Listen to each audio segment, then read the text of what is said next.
Assalamualaikum warahmatullahi wabarakatuh. Selamat pagi adik-adik, bertemu lagi dengan saya Budini. Kali ini kita akan belajar materi IPS yaitu tentang globalisasi. Nah, globalisasi tentu bukan suatu hal yang asing ya bagi kita, karena kita tahu di era yang seperti ini, dengan keadaan zaman yang seperti ini, pasti kita sudah mengenal dan juga mengalami globalisasi. Nah, ada apa aja yang akan kita bahas pada materi kali ini?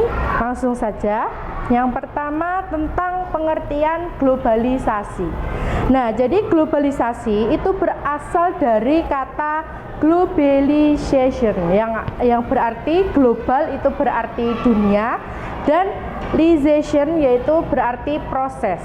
Nah, bisa kita simpulkan bahwa globalisasi itu merupakan suatu proses perubahan yang mendunia, yang membuat manusia itu saling bergantung satu sama lain tanpa batas waktu, jarak. Nah, dan dengan adanya dan didukung juga dengan kemajuan iptek. Nah, jadi bisa disimpulkan bahwa pengertian globalisasi itu adalah suatu proses perubahan yang intinya suatu proses perubahan yang mendunia. Jadi tidak dihalang-halangi oleh jarak, oleh waktu, dan lain sebagainya. Nah, terus ciri-ciri globalisasi itu ada 4. Yang pertama, adanya keterbukaan di segala aspek kehidupan. Jadi di era globalisasi ini kita sudah bukan menjadi manusia yang tertutup atau yang menutup diri. Jadi kita sudah mengenal tentang dunia luar, entah itu dalam aspek ekonomi, transportasi, kemajuan ilmu teknologi, dan lain sebagainya. Nah, yang kedua, adanya perubahan pada kondisi ekonomi di dunia.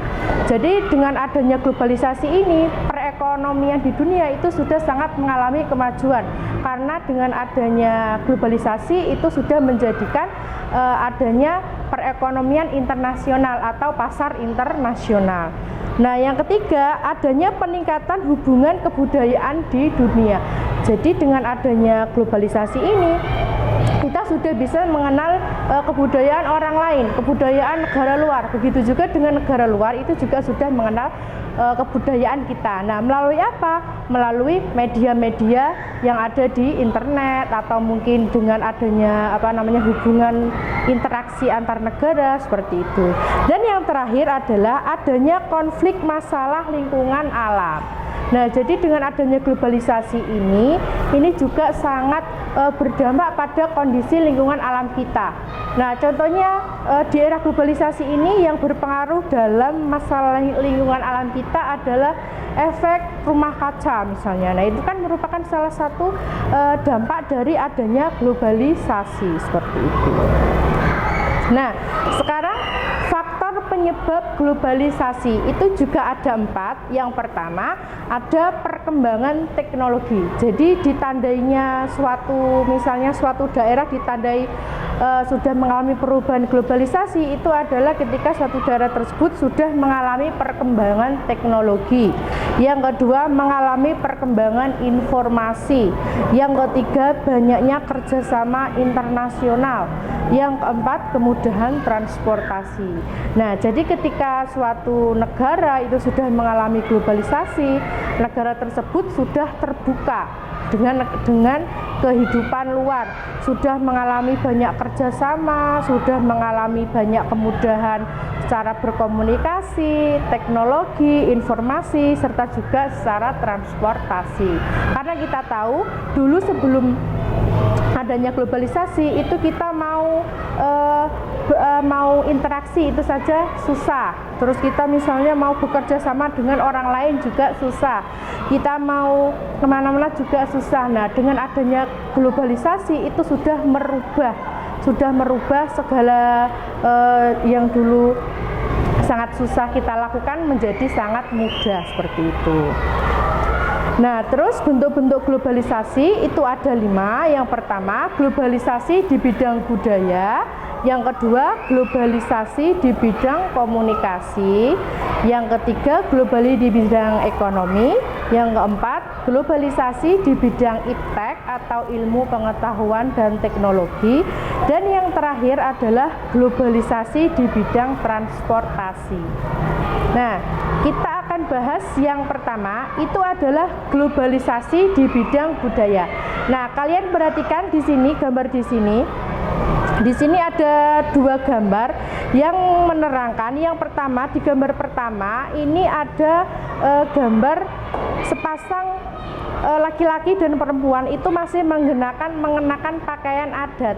Nah, setelah mereka sudah mengenal globalisasi, sudah mengenal dunia luar, sudah mengenal kebudayaan luar, mereka cenderung mengikuti budaya cara berpakaian atau budaya orang luar. Nah, dari yang dulunya memakai baju tradisional, lalu mereka menggunakan jas dan juga hem. Nah, di sini bisa kita lihat, di sini ada sepasang laki-laki dan perempuan yang sudah mengenakan baju yang modern. Nah, globalisasi di bidang budaya ini berupa meningkatnya imigrasi atau perpindahan dan juga berkembangnya budaya asing, bahkan tersingkirnya budaya nasional. Jadi dulunya kita yang masih sangat mencintai produk dalam negeri, masih suka menggunakan baju-baju tradisional. Dengan adanya globalisasi, kita sudah cenderung menggunakan baju-baju atau mungkin kebudayaan yang dari orang luar. Yang selanjutnya ada globalisasi di bidang komunikasi. Nah, di bidang komunikasi ini itu berupa perubahan cara berkomunikasi suatu masyarakat, baik secara langsung maupun secara tidak langsung. Nah, kita perhatikan gambar di sini.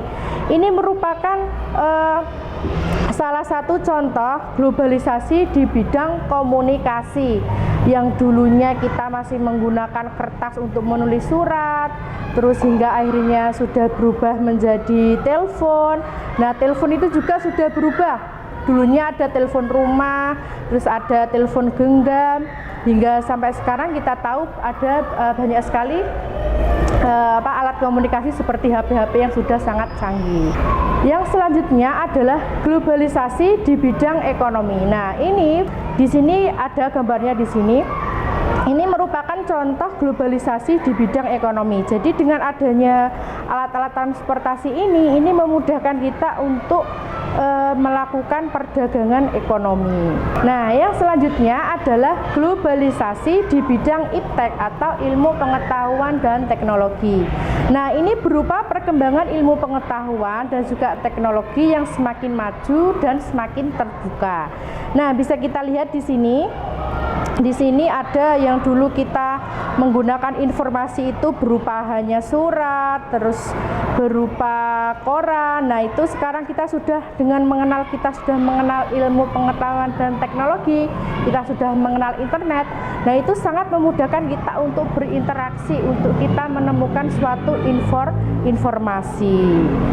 Dan yang terakhir adalah globalisasi di bidang transportasi.